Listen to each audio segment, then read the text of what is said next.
Bismillahirrahmanirrahim. Assalamualaikum warahmatullahi wabarakatuh. Selamat siang Bapak Dr. Taufik Siraj, SAG MPDI, dan juga teman-teman semuanya. Kami dari kelompok 1 akan mempresentasikan hasil tugas kami untuk mata kuliah Ilmu Pendidikan Islam yang kami beri judul Tujuan Pendidikan dalam Perspektif Islam. Sebelumnya, izinkan saya memperkenalkan anggota kelompok 1, dimulai dari saya, Ainur Rofiqoh, dan Saya Saskia Sadifa Putri. Dan di sini kami akan menyampaikan PPT kami. Untuk pembahasan pertama, yakni mengenai pengertian dan fungsi tujuan pendidikan yang akan disampaikan oleh saya sebagai pemateri 1. Pengertian dan fungsi tujuan pendidikan. Tujuan ialah sesuatu yang ideal yang ingin diwujudkan, sedangkan pendidikan merupakan proses mengubah sikap dan tingkah laku seseorang atau kelompok dalam usaha mendewasakan manusia melalui upaya pengajaran, pelatihan, proses, dan juga cara pembuatan mendidik. Jadi yang dimaksud dengan tujuan pendidikan adalah suatu sasaran kemana pendidikan itu ditujukan melalui berbagai kegiatan yang berbau pendidikan. Tujuan pendidikan dapat dimaknai sebagai suatu sistem nilai yang disepakati kebenaran dan kepentingannya yang ingin dicapai melalui berbagai kegiatan pendidikan.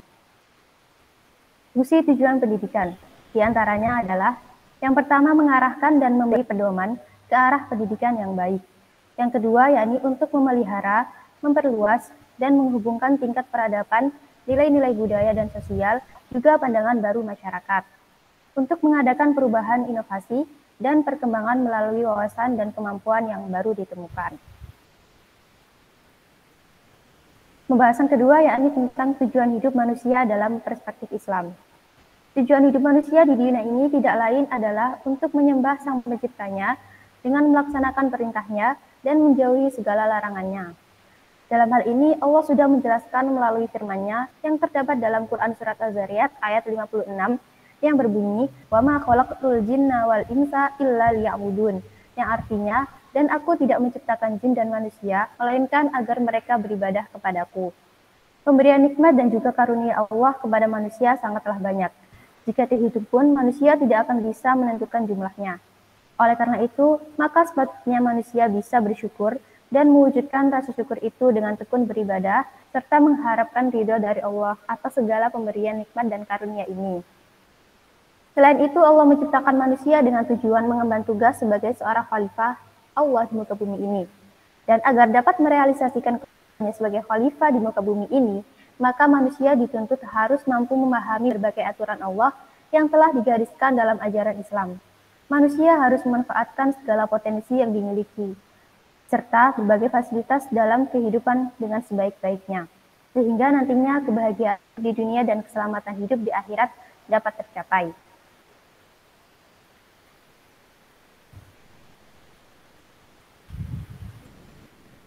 Dapat ditarik kesimpulan bahwa tujuan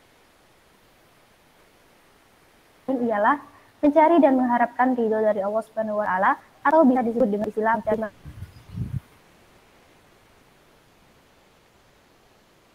mardillah. Yang menjalankan ibadah padanya kami persilakan. Baik, saya sebagai pemateri 2 akan memaparkan materi mengenai ciri-ciri insan ideal dalam perspektif Islam. Dalam Islam, manusia adalah makhluk ciptaan Allah yang unik untuk dipelajari. Namun, konsep Islam tentang manusia ideal seringkali didoktrin menjadi al-insan al-kamil atau the universal of perfect man, yaitu manusia paling sempurna yang mampu mengaktualisasikan seluruh potensial yang mereka miliki sesuai dengan manusia sebagai makhluk Allah yang paling sempurna. Dalam ciri-ciri insan ideal telah dijelaskan dalam pembentukan manusia sudah diciptakan dan dirakit dengan sebaik-baiknya sebagaimana yang telah dijelaskan dalam surat At-Tin ayat 4 yang berbunyi, Bismillahirrahmanirrahim, Laqad khalaqnal insana fi ahsani taqwim, yang artinya sungguh kami telah menciptakan manusia dalam bentuk yang sebaik-baiknya. Untuk itu, ciri-ciri insan ideal dalam perspektif Islam terbagi menjadi 10. Yang pertama yaitu Salimu al-Aqidah, yang berarti seseorang muslim itu memiliki akidah yang bersih, yang berani yang berarti seorang muslim tersebut memiliki ikatan yang kuat dengan Allah dan tidak akan menyimpang dari jalan Allah Subhanahu wa taala dan ketentuannya, sebagaimana yang telah tertera dalam surat Al-An'am ayat 162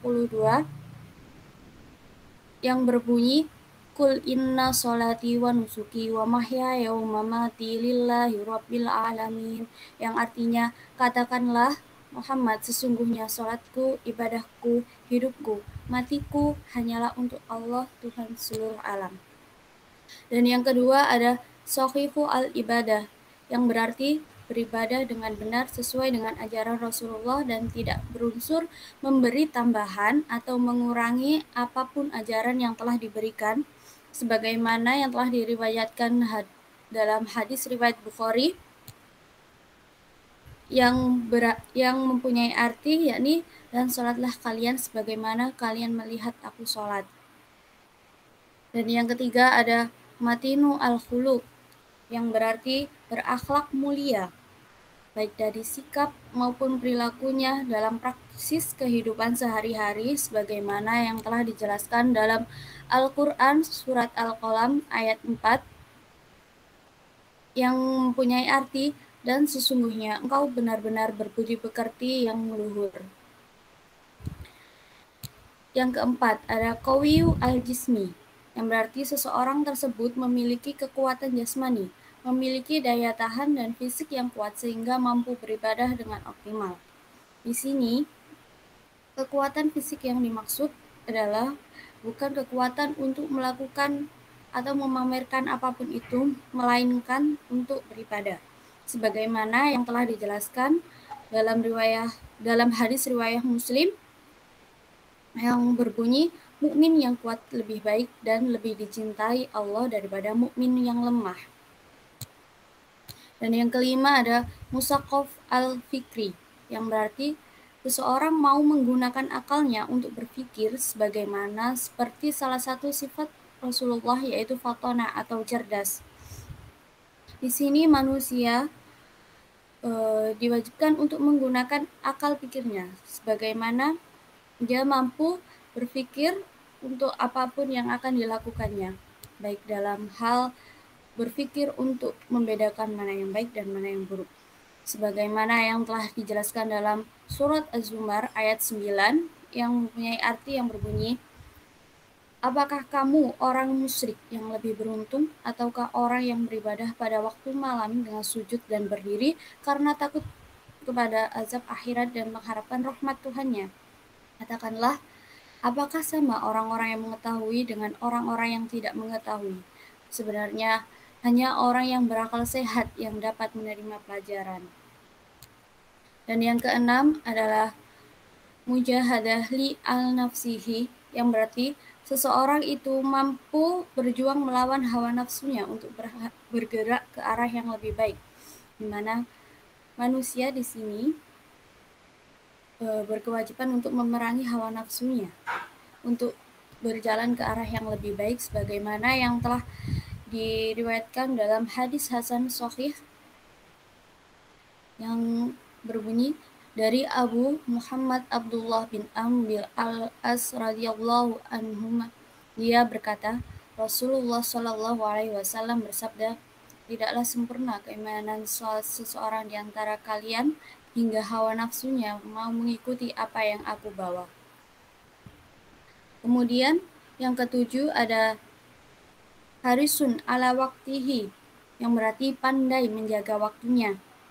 Pandai menjaga waktunya yaitu pandai untuk menjaga waktu untuk beribadah. Seperti sudah waktunya masuk sholat, maka ia juga harus cepat-cepat untuk melaksanakannya atau melakukan ibadah sesuai dengan jadwalnya, waktunya, sebagaimana yang telah diriwayatkan dalam hadis riwayat Bukhari yang memiliki arti, ada dua nikmat yang kebanyakan orang tertipu padanya, yaitu kesehatan dan waktu luang. Yang kedelapan ada munazamun fi syunihi, yang berarti mengerjakan sesuatu dengan profesional dan sungguh-sungguh. Jadi di sini kita untuk mengerjakan sesuatu jangan mengerjakan dengan asal atau ya seperti yang penting selesai, tapi kita dituntut untuk mengerjakan sesuatu itu dengan profesional dan sungguh-sungguh. Sebagaimana yang telah tertera dalam surat Al-Baqarah ayat 30 yang mempunyai arti, dan ingatlah ketika Tuhanmu berfirman kepada para malaikat, aku hendak menjadikan khalifah di bumi. Mereka berkata, apakah engkau hendak menjadikan orang yang merusak dan menumpahkan darah di sana, sedangkan kami bertasbih memujimu dan menyucikan namamu? Dia berfirman, sungguh aku mengetahui apa yang tidak kamu ketahui.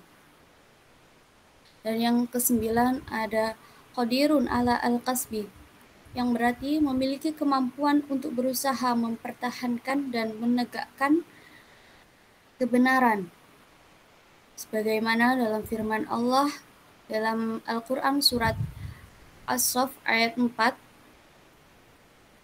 yang berbunyi, Innallaha yuhibbul ladzina yuqatiluna fi sabilihi shaffan kanahum bunyanun marsus, yang artinya sesungguhnya Allah mencintai orang-orang yang berperang di jalannya dalam barisan yang teratur, mereka seakan-akan seperti suatu bangunan yang tersusun kokoh.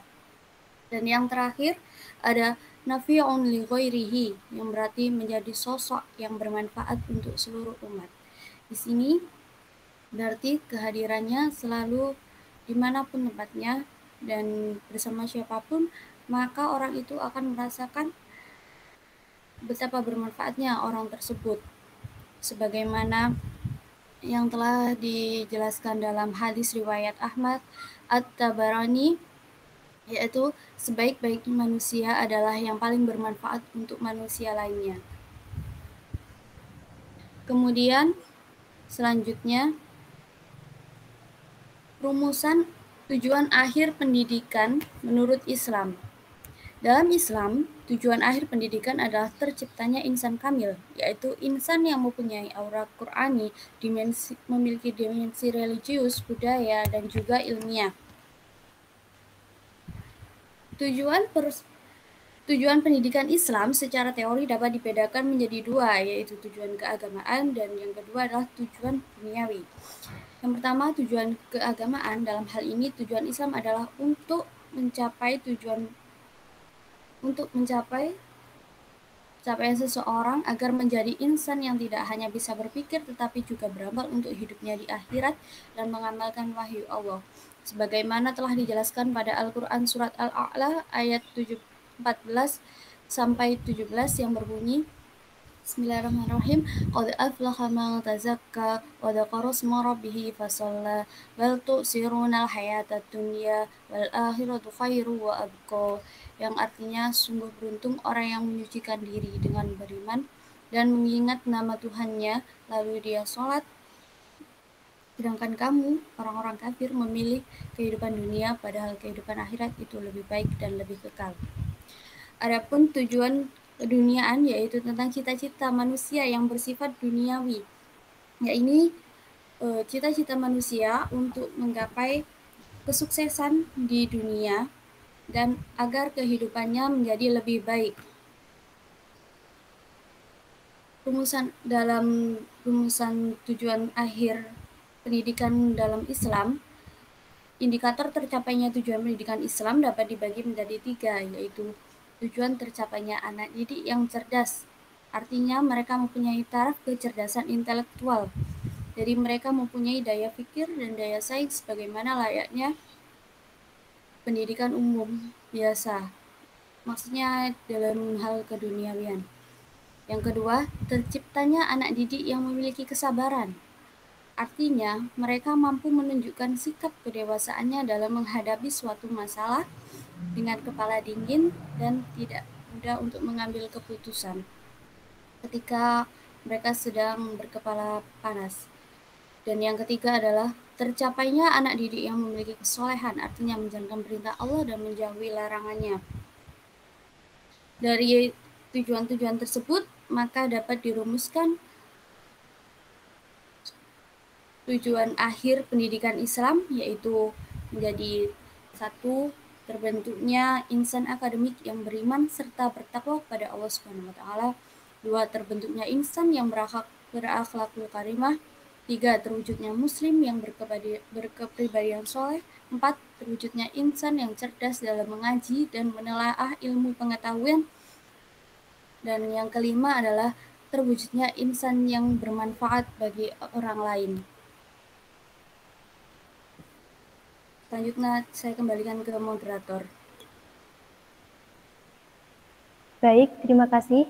Itulah yang dapat kami sampaikan dari kelompok 1. Selebihnya apabila ada kata-kata yang kurang berkenan atau ada kesalahan kata dari kami mohon maaf yang sebesar-besarnya. Terima kasih. Kami pamit undur diri. Wassalamualaikum warahmatullahi wabarakatuh. Waalaikumsalam warahmatullahi wabarakatuh.